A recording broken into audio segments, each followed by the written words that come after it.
नमस्कार साथियों, आप सभी का आचार्य अड्डा पर स्वागत है।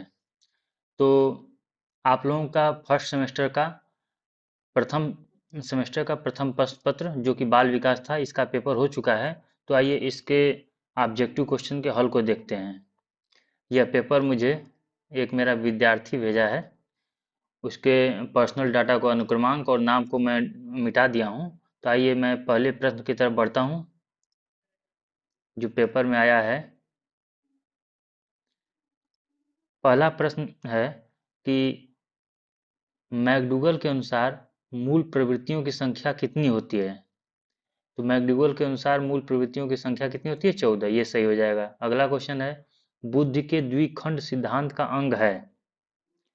तो बुद्धि के द्विखंड सिद्धांत का अंग विशिष्ट बुद्धि हो जाएगा। अगला क्वेश्चन है, बाल विकास का प्रत्यक्ष संबंध बाल व्यवहार से है। परिभाषा किस मनोवैज्ञानिक ने दी है? तो यह परिभाषा वुडवर्थ ने दिया है। ठीक, आइए प्रश्न संख्या 4 की तरफ बढ़ते हैं। प्रश्न संख्या 4 है कि भारत में प्रथम मनोविज्ञानशाला की स्थापना कहाँ हुई थी? तो यह हुआ था पश्चिम बंगाल में। ये गलत आंसर लगाए हैं, जो भी जिसका भी पेपर है इसका उत्तर होगा पश्चिम बंगाल में। अगला क्वेश्चन है, सीएटी किस प्रकार का व्यक्तित्व परीक्षण है? तो सीएटी आपका प्रक्षेपी व्यक्तित्व परीक्षण करता है। अगला क्वेश्चन है, सीखने के नियम का प्रतिपादन किसने किया था? तो सीखने के नियम का प्रतिपादन आपका थॉर्नडाइक ने किया था। ठीक, आइए अगले क्वेश्चन की तरफ बढ़ते हैं। प्रश्न संख्या 7 की तरफ। प्रश्न संख्या 7 दिया हुआ है कि क्रिया प्रसूत अधिगम सिद्धांत का प्रयोग किया गया, किस पर किया गया था?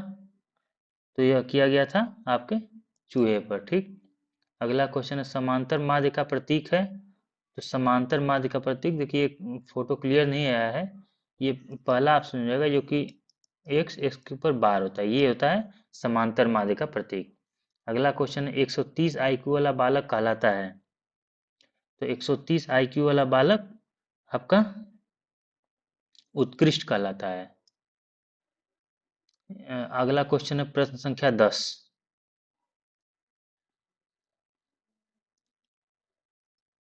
प्रश्न संख्या 10 कह रहा है कि डीवी के अनुसार तर्क के सोपान हैं। तो डीवी के अनुसार कुल तर्क के 5 सोपान हैं। ठीक, अगला क्वेश्चन है प्रश्न संख्या 11 कि समान समान को ही जन्म देता है, नियम है। तो इसका उत्तर हो जाएगा आपका दूसरा। यह जैव सांख्यिकी का नियम है कि समान समान को ही जन्म देता है। आइए अगले क्वेश्चन की तरफ बढ़ते हैं। प्रश्न संख्या 12। प्रश्न संख्या 12 में कह रहा है कि प्रबलन सिद्धांत का प्रतिपादन किसने किया? तो प्रबलन सिद्धांत का प्रतिपादन स्किनर ने किया था। अगला क्वेश्चन है, अधिगम स्थानांतरण के सिद्धांत हैं। तो अधिगम स्थानांतरण के सिद्धांत में आ जाएगा आपका मानसिक शक्तियों का सिद्धांत और समान तत्वों का सिद्धांत और सामान्यीकरण का सिद्धांत। मतलब उपयुक्त सभी चारों, उसका उत्तर से हो जाएगा। अगला क्वेश्चन है, स्मृति का अंग नहीं है। तो स्मृति का अंग कौन सा नहीं है? पहचान नहीं है। आपका स्मृति के अंग में आ जाएगा सीखना, आ जाएगा धारण, आ जाएगा चिंतन, आ जाएगा। आइए इस वीडियो का लास्ट क्वेश्चन और आप लोगों के पेपर का ऑब्जेक्टिव का लास्ट क्वेश्चन, क्वेश्चन नंबर 15 हम सभी देखते हैं।